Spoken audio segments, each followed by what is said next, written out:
Hello दोस्तों, welcome back to new video. तो दोस्तों, हिमाचल प्रदेश लोक सेवा आयोग की तरफ से एक एडवर्टाइजमेंट नोटिफिकेशन आप लोगों के लिए आउट की गई है। तो हिमाचल प्रदेश में जो एक सरकारी नौकरी निकली हुई थी, तो आप सभी लोगों को इस नोटिफिकेशन के बारे में बता देते हैं। स्टेप बाय स्टेप पूरी नोटिफिकेशन आप लोगों को बताई जाएगी। टर्म एंड कंडीशंस क्या रहने वाली हैं इस फॉर्म के लिए, वो भी आप लोगों को बताया जाएगा इसी वीडियो के अंदर। तो पूरी इन्फॉर्मेशन आप लोग सुनिएगा। तो हिमाचल प्रदेश लोक सेवा आयोग एजेंसी के माध्यम से ये फॉर्म आप लोगों के लिए फिलअप किए जा रहे हैं। तो टोटल कितनी वैकेंसीज रहेंगी, किस कैटेगरी के लिए कितनी पोस्ट रिजर्व्ड की गई हैं, वो भी पूरी इंफॉर्मेशन आप लोगों को इसी वीडियो के अंदर दी जाएगी।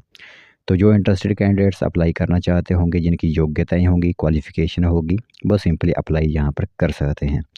तो चलिए फिर बिना बस जाए कि जो भी इंफॉर्मेशन आई हुई है वो हम आप लोगों को बताते हैं। तो दोस्तों, देख सकते हो आप एडवर्टाइजमेंट यहाँ पर आप लोगों को दिख रही होगी। तो Himachal Pradesh public service commission की तरफ से यह आप लोगों के लिए एडवर्टाइजमेंट आउट की गई है।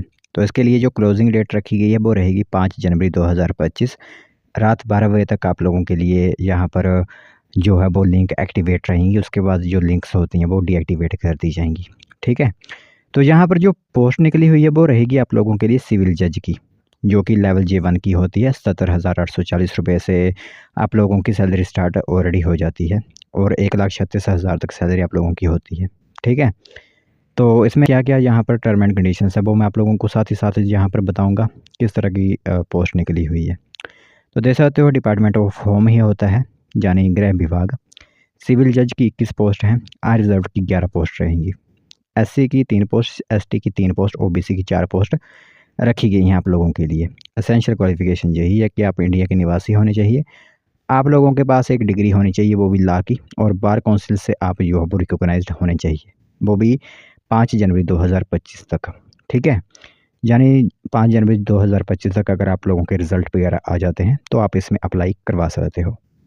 अब एक एज लिमिट के बारे में बताते हैं। तो 22 साल मिनिमम आप लोगों की एज होनी चाहिए और 35 वर्ष मैक्सिमम एज होनी चाहिए, यानी 22 से 35 वाले इस फॉर्म को अप्लाई कर पाएंगे। ठीक है। बाकी रिलैक्सेशन भी मिलती है SC ST OBC वालों को।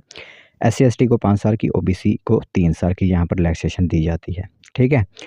फिर बताते हैं कि एक एग्जामिनेशन भी आप लोगों का होगा। एग्जामिनेशन स्टेशन जैसे सिटीज़ बताते तो धर्मशाला, शिमला और मंडीज़ आप लोगों के लिए जो है वो जो स्टेशन बनाए गए हैं। जो प्रीलिमिनरी टेस्ट होता है वो आप लोगों का शिमला, मंडी, कांगड़ा के धर्मशाला में आयोजित किया जाएगा।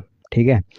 एग्जामिनेशन फ़ीस की बात करें तो जो जनरल कैटेगरी से बिलोंग करते हैं, ठीक है, उनके लिए 600 रुपीज़ फ़ीस है।